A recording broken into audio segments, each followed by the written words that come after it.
Hello, welcome back to. കുറേ ആയില്ല നമ്മൾ വലിയ വീഡിയോ ഒക്കെ ചെയ്തിട്ട്. അപ്പോൾ ഇന്നൊരു ജാം ഉണ്ടാക്കുന്ന വീഡിയോ ഉണ്ട്. നമ്മുടെ ഷോപ്പിൽ നിന്ന് ഫ്രൂട്ട്സിൽ ഇങ്ങനെ മാങ്ങ വെയിൽ കൊണ്ടിട്ട് ഇങ്ങനെ തൊലിക്ക് ചെറിയ വാട്ടൊക്കെ വന്നിട്ടുണ്ടായിരുന്നു. അപ്പോൾ ഇങ്ങനെ ഒഴിവാക്കിയിട്ടുള്ളതായിരുന്നു. പക്ഷേ ഈ മാങ്ങക്ക് നല്ല മഞ്ഞ നിറമുണ്ട്, അതുപോലെ തന്നെ നല്ല മധുരമുള്ള ഒരു മാങ്ങയുണ്ട്. ഇത് വെച്ചിട്ട് ഞാനൊരു ജാം ഉണ്ടാക്കാൻ വേണ്ടിയിട്ട് പോവുകയാണ്. അതിനൊരു മിക്സിയുടെ ജാറിൽ ഒട്ടും വെള്ളം ചേർക്കാതെ തന്നെ ഈ ഒരു മാങ്ങ ഞാൻ നുറുക്കി വെച്ചിട്ടുണ്ടായിരുന്നതെല്ലാം ഇതിലോട്ട് ചേർത്തെടുത്തിട്ടുണ്ട്.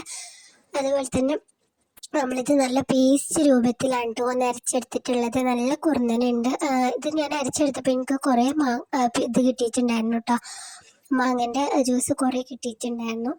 പക്ഷേ ഇത് ഉണ്ടാക്കി വന്നപ്പോൾ എനിക്ക് കുറച്ച് ജാമ് മാത്രമേ കിട്ടിയിട്ടുള്ളായിരുന്നു കേട്ടോ. അത്രയും ഇത് കുറുകി വരും. അതുപോലെ തന്നെ നിങ്ങൾ 4 മാങ്ങ എടുക്കുന്നുണ്ടെങ്കിൽ 2 ഗ്ലാസ് വെള്ളത്തിലോട്ട് ചേർത്ത് കൊടുക്കണം.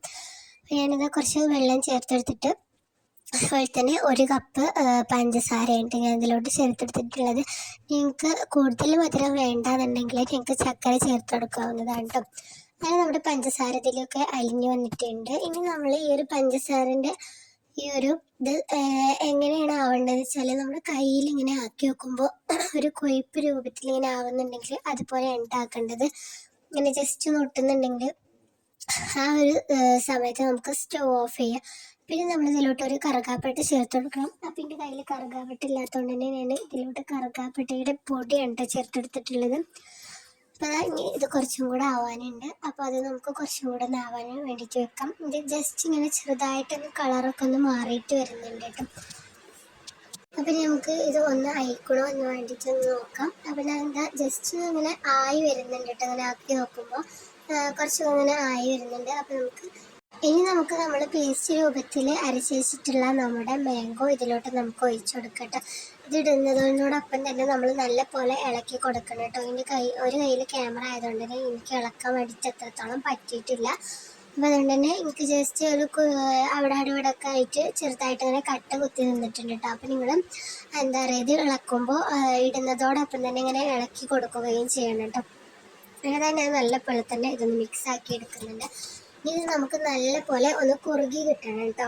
അപ്പോൾ ഇത് ജസ്റ്റ് ഒന്ന് ചൂടായി അങ്ങനെ കുറുകാൻ വേണ്ടിയിട്ട് തുടങ്ങുന്ന ടൈമിലാണ് നമ്മൾ ഇതിലോട്ട് കോൺഫ്ലവർ ചേർത്തെടുക്കുന്നത്. അപ്പോൾ എപ്പോഴാണ് നമ്മൾ ഇതിലോട്ട് കോൺഫ്ലവർ ചേർത്തെടുക്കേണ്ടതെന്ന് ഞാൻ പറഞ്ഞത്.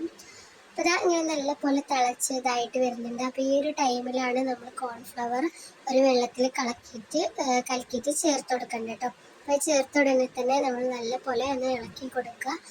ആവി ഇങ്ങനെ കയറണോണ്ട് തന്നെ നിങ്ങൾക്ക് വീഡിയോയിൽ ശരിക്കും കാണുന്നുണ്ടല്ലോ എനിക്കറിയില്ല. അത് നല്ല പോലെ തന്നെ കുറുക്കിയെടുക്കണം കേട്ടോ. അപ്പോൾ ഇതാ ഞാൻ ആ കോൺഫ്ലവറും കൂടെ ഒഴിച്ചു കൊടുത്തിട്ടുണ്ട്. എന്നിട്ട് ഇത് നല്ല പോലെ തന്നെ തിളച്ച് വരുന്നുണ്ട് കേട്ടോ. ഇനി ഇതിങ്ങനെ കുറുകും. അതിനനുസരിച്ച് നമ്മളിതിങ്ങനെ ഇടയ്ക്കിടയ്ക്ക് ഇങ്ങനെ ഇളക്കണം കേട്ടോ. അത് ഇളക്കിക്കൊണ്ടിരിക്കേണ്ട ആവശ്യമൊന്നുമില്ല. അതുപോലെ തന്നെ നമ്മുടെ മാംഗോൻ്റെ ജാമിൻ്റെ അതേ ടേസ്റ്റാണ്. മാംഗോ എസൻസ് ഒന്നും നമ്മളിതിലോട്ട് ചേർത്തെടുക്കേണ്ട ഒരു ആവശ്യമില്ല കേട്ടോ. നമുക്ക് അടിപൊളിയായിട്ട് കിട്ടും. അപ്പോൾ ഏകദേശം ഇതിവിടെ കുറുകി വന്നിട്ടുണ്ട്. അങ്ങനെ ഇത് എത്രത്തോളം തണുക്കുന്നവോ അത്രയും ഇത് കുറുകിയിട്ട് വരും കേട്ടോ. അപ്പോൾ ഇതങ്ങനെ കുറച്ചിങ്ങനെ കുറുകി ആയി വരുന്നുണ്ട്. ഇപ്പം എന്താ വെച്ചാൽ നിങ്ങൾക്ക് ആവി ഇങ്ങനെ വരുന്നതുകൊണ്ട് തന്നെ നിങ്ങൾക്ക് ഇത് എത്രത്തോളം ഇതായിക്കോളും നിങ്ങൾക്ക് കാണാൻ പറ്റുന്നില്ലല്ലോ. അപ്പോൾ അതിന് വേണ്ടിയിട്ടാണ് ഞാൻ തീയൊന്ന് കുറച്ച് വെച്ചിട്ടാണ് ഇപ്പം നിങ്ങൾക്ക് കാണിച്ചു തരുന്നത് കേട്ടോ. അപ്പോൾ ഇത്രയും നമ്മുടെ ഇത് കുറുകി വന്നിട്ടുണ്ട്. നല്ല പോലെ തന്നെ ജാമിൻ്റെ ആ ഒരു ടേസ്റ്റും കാര്യങ്ങളും ഒക്കെ ഇതിലുണ്ട് കേട്ടോ. നമ്മൾ കടയിൽ നിന്ന് വാങ്ങുന്ന ആ ഒരു ടേസ്റ്റിലും കാര്യങ്ങളിലൊക്കെയാണ് നമുക്കിത് കിട്ടുന്നത്. അപ്പോൾ നമുക്ക് മാംഗോ ജാം നമ്മൾ വെറുതെ പീടികയിൽ നിന്ന് വാങ്ങേണ്ട, നമുക്ക് വീട്ടിൽ തന്നെ തയ്യാറാക്കാൻ പറ്റും. ഞാൻ ഇതുപോലത്തെ പൈനാപ്പിൾ ജാമും അതുപോലെ തന്നെ ആപ്പിൾ ജാമും ഉണ്ടാക്കിയിട്ടുണ്ടായിരുന്നു കേട്ടോ. അങ്ങനെ എനിക്കും വീട്ടുകാർക്കൊക്കെ ഭയങ്കര ഇഷ്ടമായതുകൊണ്ട് തന്നെ നമ്മളിങ്ങനെ ഫ്രൂട്ട്സൊക്കെ കിട്ടുമ്പോൾ ഇടയ്ക്ക് ഓരോ ജാമും ഇതൊക്കെ ഉണ്ടാക്കും കേട്ടോ. ഇതുകൂടെ നമ്മൾ കുറച്ച് കഴിഞ്ഞപ്പോൾ സ്റ്റൗവൊക്കെ ഒന്ന് ഓഫ് ചെയ്ത് വെച്ചിട്ടുണ്ടായിരുന്നു. അപ്പോൾ നമുക്ക് ഇത്രയും കുറുക്കി കിട്ടിയിട്ടുണ്ട് കേട്ടോ. ഇതിന് ഇരിക്കുന്നതോറും ഇങ്ങനെ കുറുകായിരിക്കും. പിന്നെ നനഞ്ഞ വെള്ളമുള്ള സ്പൂൺ വെച്ചിട്ട് ഒന്നും ഇതിൽ എടുക്കരുത്. ഇതിന് പെട്ടെന്ന് പൂപ്പലൊക്കെ വരും കേട്ടോ. പിന്നെ നമ്മൾ ഫ്രിഡ്ജിൽ സൂക്ഷിച്ച് വെക്കുക. അങ്ങനെ ഞാനിതൊരു ബോട്ടിലേക്ക് ആക്കാൻ വേണ്ടിയിട്ട് പോകാം കേട്ടോ. എനിക്ക് ഒരു ബോട്ടിൽ ഫുള്ള് ഈ ഒരു ജാം കിട്ടിയിട്ടുണ്ട്. എന്നാലും ഞാൻ ഉണ്ടാക്കിയിട്ടില്ലാരെയും കുറവായിരുന്നു കേട്ടോ. ഇത് മാംഗോ എടുത്തില്ലാരെങ്കിൽ കുറവായിട്ടാണ് എനിക്ക് ജാം കിട്ടിയിട്ടുള്ളത്. അപ്പം നിങ്ങൾ മാംഗോ എടുക്കുമ്പോൾ അതിനനുസരിച്ച് കുറച്ച് കൂടുതലായിട്ട് എടുക്കാൻ വേണ്ടി നോക്കുക. ഇത് കുറുകും തോറും ഇങ്ങനെ കുറഞ്ഞു വരും. അപ്പോൾ ഇതാ നമ്മുടെ ഈ ഒരു ജാം ഇവിടെ റെഡി ആയിട്ടുണ്ട്. നമുക്കിത് ഫ്രിഡ്ജ്. അപ്പോൾ ഇത്രയേ ഉള്ളൂ. ഇനി നെക്സ്റ്റ് വീഡിയോയിൽ കാണാം. അതുവരേക്കും ബൈ.